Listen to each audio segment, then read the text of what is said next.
morning, ma'am. My name is Praful Bele and I'm from collegedunia.com. Very warm welcome to you on our interview series which is called Thoughts on Education, where we interview various dignitaries such as the owners, directors, and faculties of various universities and colleges. Before starting the interview, I would request you to kindly give a brief introduction of yourself and then we'll proceed ahead with the interview. Ma'am. Sure. Good morning so much. I am Professor Shahiza Irani. I am in charge of the Faculty of Law at DM Harish School of Law. I'll tell you a little bit about myself. I have been practicing law for about 4 years, after which I transitioned into a career of academics, and I have about 3 years of teaching experience plus 1 year of research experience, and I primarily teach subjects such as moot court, clinical, constitutional law, as well as environmental protection and human rights law. And I have always been passionate about academics, but I believed that in order to be able to teach in a more clinical and practical manner, I thought of pursuing law as a career and then gradually transitioned to teaching. My favorite subjects also include human rights law, constitution, and disaster management. So, ma'am, that was great to hear about your experience. Ma'am, the first question of this interview series would be, what keeps you connected with the education sector and how has your experience been so far with this institute?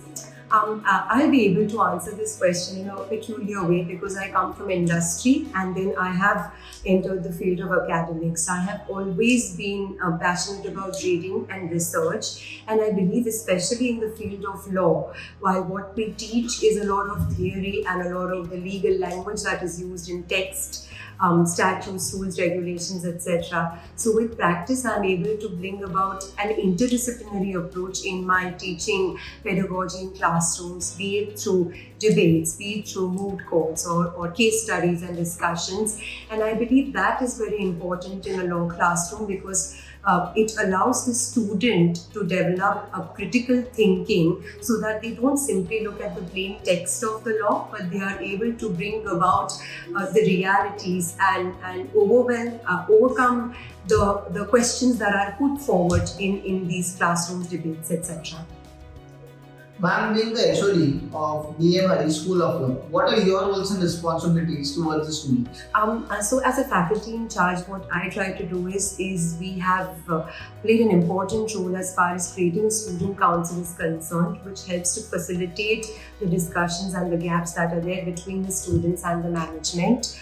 Under our honorable directors as well as our honorable Vice Chancellor Ma'am's supervision, we have been able to plan a lot of activities and events, and that becomes important because then the students are able to develop their interpersonal communication as well as communications with their peers, classmates, faculty, students, etc.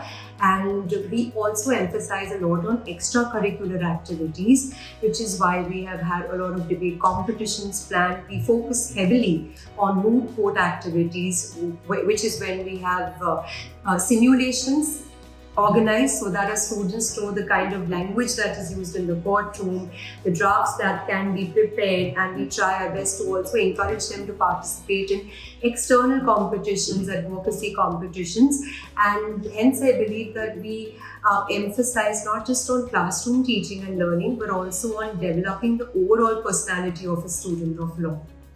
Ma'am, how do you try to bring in practical approach towards subjects and make it more industry oriented?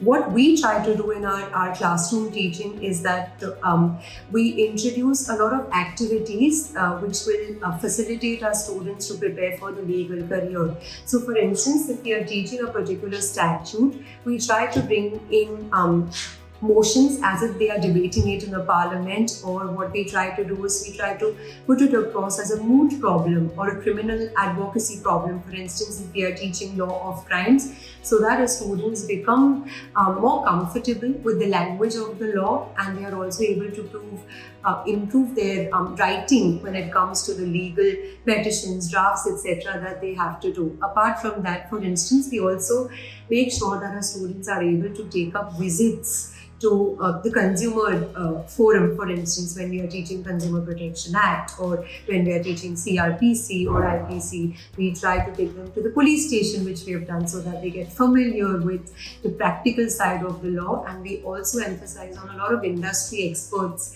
coming and engaging with our students. For instance, we have the Master Lecture Series, which had His Lordship Honorable Justice G.S. Patel deliver the inaugural session. Then we've also had Mr. Harish Jagtiani come and speak about the art of cross-examination. So we try to equip our students with as much of experience and as much of training as possible. Ma'am, what are some of the extracurricular activities and programs conducted here to enhance the skills of the students and expose them to the real world challenges? Sure. Let's start with the more recent ones. For instance, for our new batch, we had a simulation on moot court, which was conducted by the seniors, some of whom have already started representing our law school in competitions across the country. Before that, we also had an open letter writing competition where our students had addressed open letters on everyday topics of human rights relevance as an occasion to commemorate the adoption of the Universal Declaration of Human Rights on 10 December. We also invited Professor K. M. Pariveeran from Tata Institute, who was chair of the session, and after the letters were submitted, we invited our students to have a deliberation session. So it gives, some kind of a feeling as if you are in the United Nations plenary session. Apart from that, we've also had a debate competition on whether the legal age for women in India needs to be increased from 18 to 21. We also had an elocution competition on freedom of speech and expression, do nor bane. So these are just some of the examples of the competitions that we have organized. We are also currently working on our Freshers Moot Court competition, which is going to be held next month. So these are some of the events, and we are also looking at doing MUN, for instance. That is also something that is there on our minds. So ma'am, what would you like people to know about your institute they may not know? The one thing that I'd like our readers, the viewers, to know about our institute is that we emphasize a lot on the practical aspects of law, the clinical part of the law, and with our faculties, we are able to imbibe a culture in the classrooms where the students are thinking critically, are asking the right questions, and we encourage our students to participate in as much of these activities as is possible, and to probably create a curious mind so that they think beyond what is very apparent. Ma'am, any suggestions you would like to give to the current youth and the aspiring students? My suggestion would be never to give up and just be patient and to work hard. Yeah, that will be. Ma'am, it was great to have you and interact with you on our interview series. So I thank you on behalf of the College Dunya team, and we wish you all the very best for your future endeavors. Thank you, ma'am. Thank you so much. Thank you.